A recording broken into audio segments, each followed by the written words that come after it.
Welcome everyone to another episode from Pro Engineering. This is the RC four-wheel drive 1987 Toyota XTraCab, and there is a lot to love about this. There's also certain things that aren't great. For example,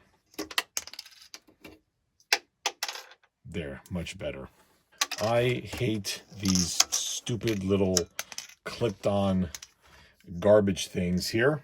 There we go. Instead, we're going to replace them with appropriate auxiliary lights. These are intended to give the proper look for the Back to the Future Toyota pickup truck. That is their only purpose. What I have here are two auxiliary light sets. Here's the roof and here's the front. To be screen accurate, the front lights are rectangular and not round. And for the roof, although appropriate, there are 4 lights. However, they're so bunched up that it just looked funny. This will spread everything out nicely, just like so. And it will be screwed in. You see the little holes here, using M2 screws that will go straight through the original mounting points for these weird little things. At the front, the same thing is going to be true. These will just drop in here once you remove these and use some M2 hardware to hold these in place. This is only half of the puzzle. We also need lenses. So there are 4 roof-mounted lenses and 2 forward-mounted rectangular lenses. These are not intended to actually illuminate. These are solely there to give the screen-accurate look for this truck. To do this, I'm going to go ahead and paint all of these in a low-gloss black, primer these in white, and then paint them in a bright yellow, at which point we can use a black paint pen to do all of the KC lettering. If you got these from Shapeways, then you're going to want to scrub these down with a toothbrush and some detergent to make sure all of the support material is gone. Let's go ahead and do that. Shot these with a coat of Tamiya primer and then some yellow paint. Used a black Sharpie to get the K and the C. Same with the front auxiliary lights. Now it's a matter of gluing them in. You can see here that these are painted in a low gloss black, which I use all the time. Put a little dab of super glue just in this area right there. You don't need very much because there's a little standoff right there that'll lock it into that position. But it just occurred to me that perhaps we probably need some at the top as well. So just a tiny bit on that inner lip. You don't want to overdo it. And that'll just drop straight in there.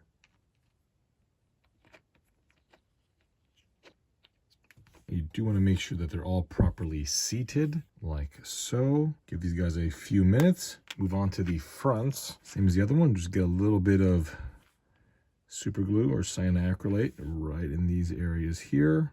Don't want it too much. And these will just drop in, just like that. Let them dry, and in the meantime, you want to take off all of your truck's standard KC lights, and I think the best thing to do here would be to take each one of these and punch them.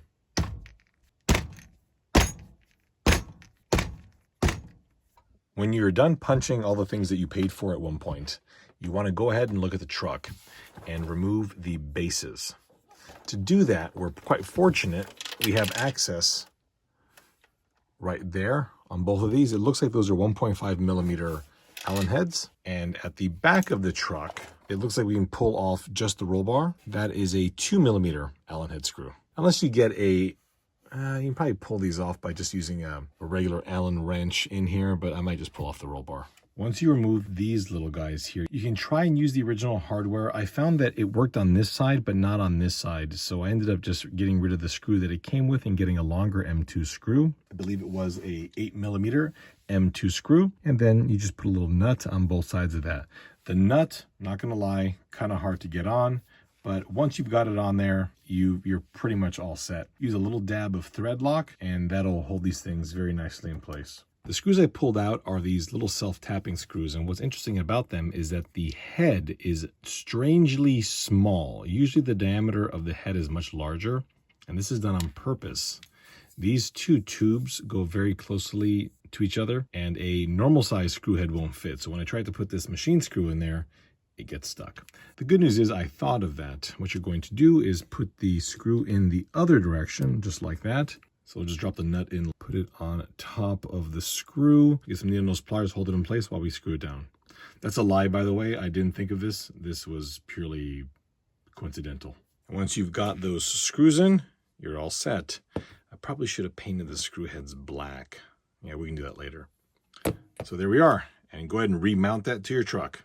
So once the roll bar is in, we're all done. Those of you who have followed my channel for any amount of time are probably aware that usually I add a ton of lights to my cars, but this was a little bit different here. The screen used truck from Back to the Future had a particular look about it, and that look incorporated its bright yellow KC lights. So as much as I perhaps would have wanted these to be illuminated, there's no way that I would have ever taken these things off ever for any reason at all, because that simply would have changed the look of the truck. I thought about making these removable, but it's really not that reliable to get them to clip in place using 3D printed material. You could use more flexible printed material, but at that point you're either dealing with a resin print or you're dealing with something that has lower resolution. So that's why I went down this path. We've got ultra high resolution polyjet parts and very durable and reasonably flexible SLS nylon parts.